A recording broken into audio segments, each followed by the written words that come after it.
Today's volume of trading, 10,503,000 shares. Industrials are up 10.81 to 851.40. Rails, 188.74, up 1.45. That was part of it. Battery-powered toothbrushes and more trips to Europe than ever before. Office boys investing in utilities and Chilean nitrate. You could pick up the Wall Street Journal in the barbershop. We are in the midst of the greatest upward surge of economic well-being in the history of any nation. Our flourishing progress... More people ate more and more lavishly, took more baths, and bought more new cars than ever in human history. There was a waiting list for Cadillacs. 51.5. AT&T closed at 66.25. Eastern Airlines, 52 1/8. RCA, 33 1/4. Fairchild Cameras...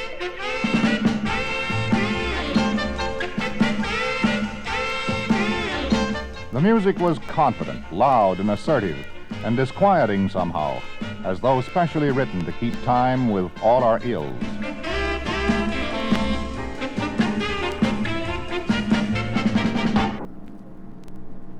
We say farewell.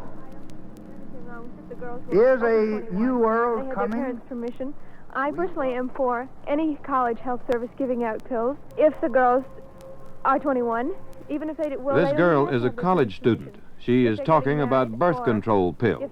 She is neither afraid of the subject nor embarrassed. It was a part of the change. It was a year of many changes. Today, the world is facing a population crisis, in my judgment, greater in scope, more serious in effect than anything Malthus dreamed possible. 1/2 of the world's population and 2/3 of the world's children do not have enough to eat today. By the late 1970s, our requirements for fresh water will overtake our supply. Maybe the bitter irony of the century that as the doctors prolong our productive lives, the same science of which they're part cuts down the time at which a person is permitted to enjoy. Only birth control on a massive scale, coupled with rapidly increased food production in the developing countries, can prevent the greatest worldwide catastrophe of modern times. The change was fast and insistent. It was a year when protest became not only fashionable, but almost a full-time profession. It was the young, mainly. Both sexes dressed alike, chinos and sweaters, long hair on the boys and frequently beards. Sometimes the beard helped in telling boys from girls. They played guitars and walked in protest marches and listened to Bach on hi-fi and sometimes to Bob Dylan. And they had a name, the New Left. I don't always agree with what people call the New Left. But the main issue here is not what I believe, outside of the Vietnam movement. There are people, all kinds of people involved in the Vietnam movement, some of whom were very militantly He was not alone in his thinking. It became a kind of debate. Which side are you on? Do you support the war in Vietnam or oppose it? And it was almost like asking how old you are. Long time passing.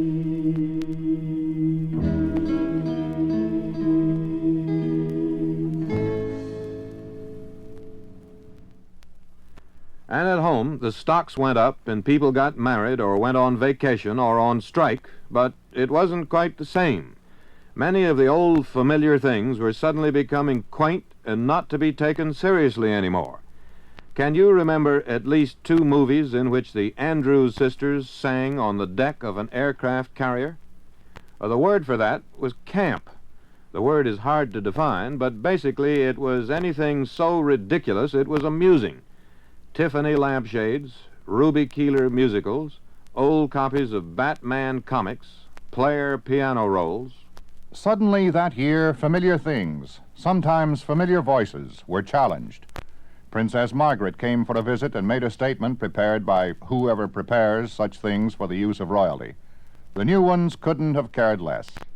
We look forward with great pleasure to meeting the President and Mrs. Johnson again, and to spending as much time as possible as we can seeing the art treasures and historic buildings that up to now we have only been able to read about.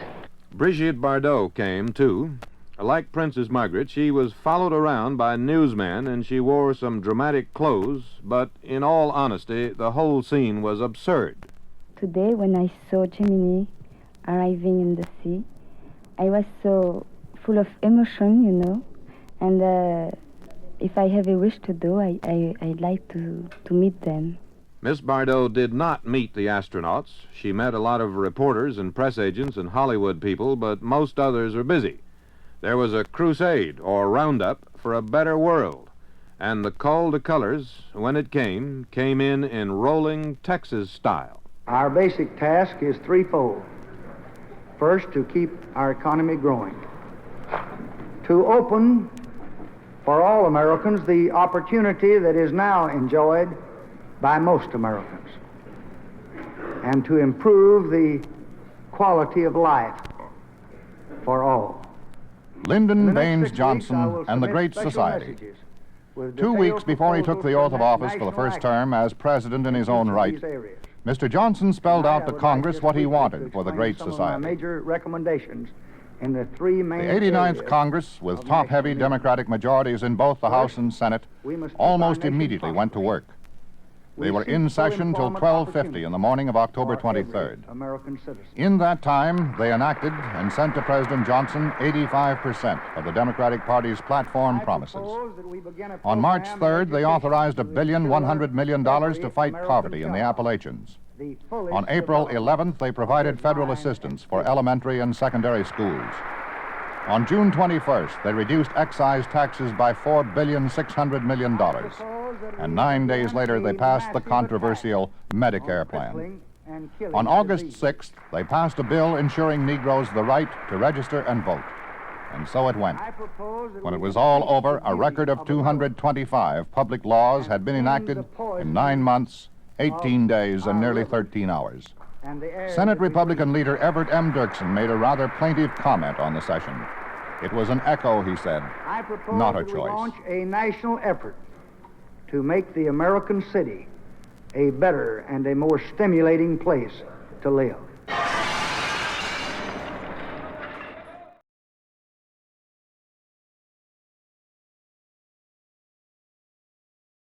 There was some other information to be remembered and filed away. Nikita Khrushchev was paid a pension of $330 a month. A lot of people in a lot of places who didn't like Americans threw bricks through the windows of the USIA libraries. General Motors announced a profit for the previous year of $1.735 billion. And on April 27th, Edward R. Murrow died of cancer in Pawling, New York. A few days later, Linda Darnell died, heroically, in a house on fire. She was 43. There was Malcolm X and King Farouk, Quentin Reynolds, Jeanette MacDonald, Albert Schweitzer, Judy Holliday, Nat King Cole, and on July 14th in London, Adlai Stevenson. It's still too early to assess his impact on our times, but he surely was destined never to win completely and never completely to lose. And it is part of the Stevenson paradox that though he spoke often of peace, we remember him most vividly in a time of anger. Sir, will you please continue your statement? You will have your answer in due course.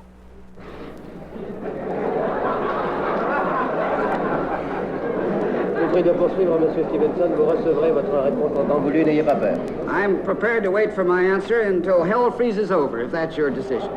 And while the year was still new, Sir Winston Churchill. They say that he had planned his funeral, or part of it at least. If so, he did it well.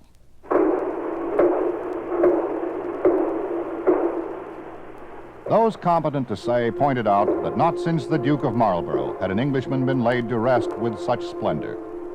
It is not diminishing to say that Sir Winston would have approved, understood, and enjoyed every moment of it. And now it is upon us, led by the bearer party of the Guards, flanked by its escort of the Royal Air Force, the gun carriage bearing the coffin, draped with the Union Jack, on it the gold and enamel of the insignia of the Garter. And as it breasts the slight rise, the naval crew that draws it presents an overwhelming impression of strength and solidarity. 92 broad sailors on the lead ropes, 42 steadying at the rear.